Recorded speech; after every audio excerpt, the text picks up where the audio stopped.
The 2026 Summer Game Fest has come and gone, and I don't think it would be a stretch to say that gamers everywhere are going to be eating well for the foreseeable future. I mean, just look at everything we've seen recently. Between the State of Play and the Summer Game Fest, we've been hit with announcement after announcement. Games like Wolverine, God of War Lao Fei, a brand new Resident Evil, a new Stellar Blade, and a whole lot of other titles that have made the future look absolutely packed. I mean, there is just so much to look forward to. But out of everything we've seen so far, there is one review that stands out to us as gacha players. I'm talking about none other than the Wuthering Waves review. I mean, by the time this video goes live, the Cyberpunk collaboration would already be out. Players around the world will be jumping on it, experiencing the updates for themselves. And if the current reaction is anything to go by, the internet probably will not hear the end of it anytime soon. Yet, even with all the excitement surrounding the collaboration, there is something else that continues to capture people's attention. Something that was only briefly teased during the Summer Game Fest. The next region of Wuthering Waves, Mengzhou, whatever it is. And yes, I can absolutely understand why so much of the conversation right now is centered around the Cyberpunk collaboration. I mean, everyone is talking about it. The collaboration is massive. The hype surrounding it is completely understandable. But at the same time though, there is a different kind of excitement attached to Mengzhou. I mean, people are not just excited to see this new area, they're excited to experience it. And that raises a very interesting question.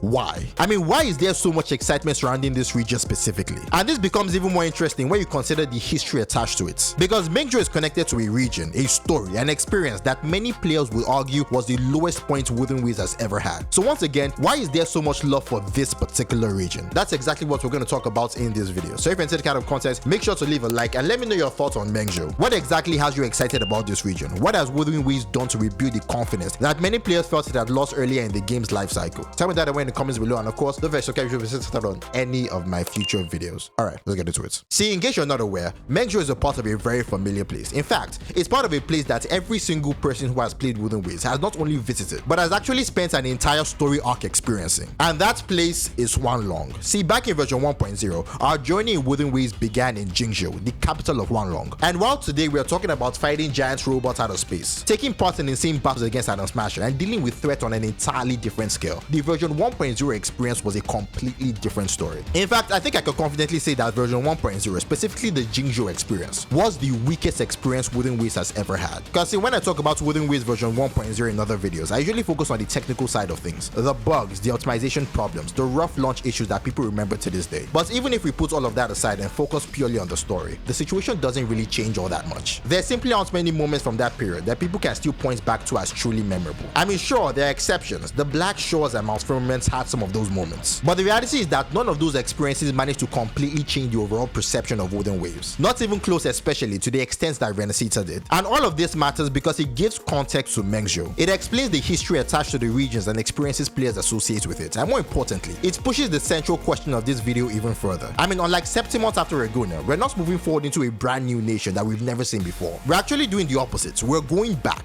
We're returning to a region that is directly connected to one of the roughest periods in Wuthering Waves' history. And in most games, that would be a cause for concern. It would be a source of anxiety. Yet somehow, Wuthering Waves has produced the exact opposite reaction. I mean, if the community response is anything to go by, whether from content creators or from the wider player base, people are genuinely excited about going to Mengzhou. The amount of discussion surrounding the region is endless. People are theorizing about what we'll see there, what stories we'll experience, which characters we'll meet, how the region will look. And that brings us right back to the same question. Why? Why is the region connected to one of the weakest periods in Wuthering Waves somehow becoming one of the most anticipated places in the entire game? Now, in a previous video I made, I did make some really good points as to why Mengzhou has so much excitement surrounding it right now. I mean, at the end of the day, we are talking about Wuthering Waves here. Just from the Summer Game Fest events alone, a lot of players already realized that even with that 3-second clip of Mengzhou that we saw, there was already a lot to be excited about. If for nothing else than the graphics itself. I mean, the rover looked a lot more refined than they have ever looked. And that in and of itself, such a small, simple detail, is already causing so much excitement for the entire region. And although that sounds strange on the surface, it really isn't that surprising. Because again, this goes back to what I said in my previous video. The reality that beyond the hype, beyond the spectacle that Kuro Games has given us through Wuthering Waves, the one thing they continue to prove to us as an audience is their dedication and their competence. I mean, even in a 3-second clip, we can already see that competence in action. And even more than that, it naturally makes us start asking questions. I mean, what else has been refined? What else has been improved? We know that Lahai already refined the dialogue experience and gave it a much more cinematic feel. So what will Mengzhou do? How will it improve things? These are the kind of thoughts that Kuro Games, through their shared competence, has been able to put into each of our individual minds. But even beyond all of that, I think there is an even bigger reason why there is so much excitement surrounding Mengzhou in particular. A much deeper reason. And I like to believe that this is more a subconscious reason, a reason that many people probably don't even realize they have until it is pointed out. out. And that is the idea that Mengzhou is giving Huanglong a second chance. See, everything I said about Huanglong and the general reception of it earlier in this video is absolutely true. But there is one thing I neglected to mention, one very important thing, and that is the reality that Huanglong never really stood a chance to begin with, because for the sake of us the players, Huanglong was rushed. See, if you look into the history of Wuthering Waves, what you'll eventually realize is that the version of the game we are playing right now is not the only version that existed. There was another version. More specifically, there was another version of the Huanglong experience, a version with a completely different story. And when I say completely different, I mean completely different. A version with an entirely different vibe and direction. A version where instead of the rover waking up to Yang Yang and Qixia being friendly and welcoming, rover wakes up to Qixia pointing a gun at them. A version where characters like Kaochara and Diangjing were far more fleshed out than they are in the current release. But it was also a version that was ultimately scrapped because of player feedback. See, for whatever reason, players at the time did not appreciate the direction that version of the story was heading in.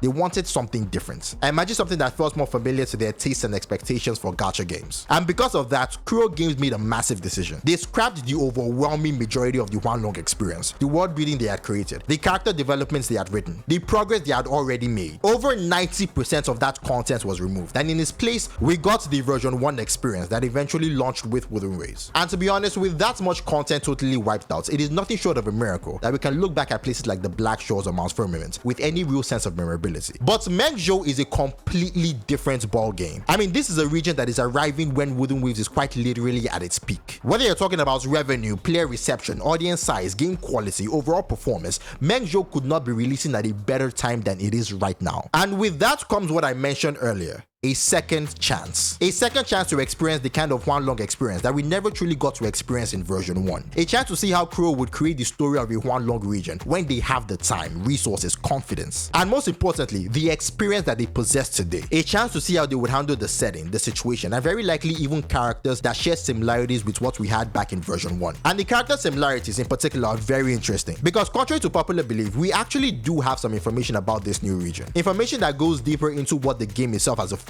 shown us. And coincidentally, almost all of the information we have so far revolves around a single character.